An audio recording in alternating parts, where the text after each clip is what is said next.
BNP নেতাদের বিরুদ্ধে নারায়ণগঞ্জে শিল্প কারখানায় চাঁদাবাজির অভিযোগ।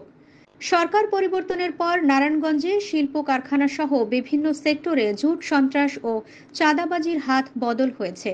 আওয়ামী লীগ সরকার ক্ষমতায় থাকতে তাদের দলীয় সন্ত্রাসীরা শিল্প কারখানাগুলোতে ক্ষমতার প্রভাব দেখিয়ে চাঁদাবাজি করত। তাদের পতনের পর এবার বিএনপির নাম ভাঙিয়ে নব্য সন্ত্রাসীরা এসব শিল্প কারখানাগুলো দখল ও চাঁদাবাজিতে মেতে উঠেছে বলে অভিযোগ এই অঞ্চলের শিল্প কারখানার মালিকদের। নারায়ণগঞ্জের ফতুল্লা বিসিকে প্রায় ৫০০ তৈরি পোশাক ও নিটিং কারখানা রয়েছে। এসব কারখানার জুট কাপড়, সুতার কোণ, কার্টুন সহ বিভিন্ন ওয়েস্টেজ পণ্যের ব্যবসা এতদিন নিয়ন্ত্রণ করতেন শামীম ওসমানের ছেলে অয়ন ওসমান ও ভাতিজা আজমির ওসমান। ব্যবসায়ীদের দাবি, তাদের নামে কিছু লোক ঝুট সহ অন্যান্য পণ্য কারখানা থেকে বিনামূল্যে বা নামমাত্র দামে নিয়ে যেতেন। রাজনৈতিক পট পরিবর্তনের পর এবার বিএনপি নেতাদের নামে কিছু লোক ব্যবসায়ীদের ভয়ভীতি দেখাচ্ছেন। তারা মোটরসাইকেল নিয়ে নিয়মিত মহড়াও দিচ্ছেন। লোক বদলালেও আগের মতো চাঁদাবাজির খপ্পরে পড়ার আশঙ্কায় বলে উদ্যোক্তারা উদ্বিগ্ন।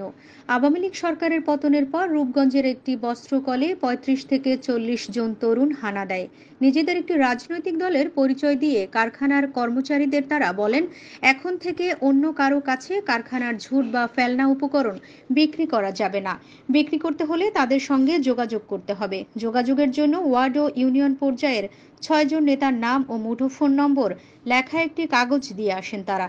সেই কাগজের থাকা প্রথম নামটি রূপগঞ্জ উপজেলার গোলাকান্দাল ইউনিয়ন যুবদলের সহসভাপতি মোহাম্মদ খোকন মিয়া।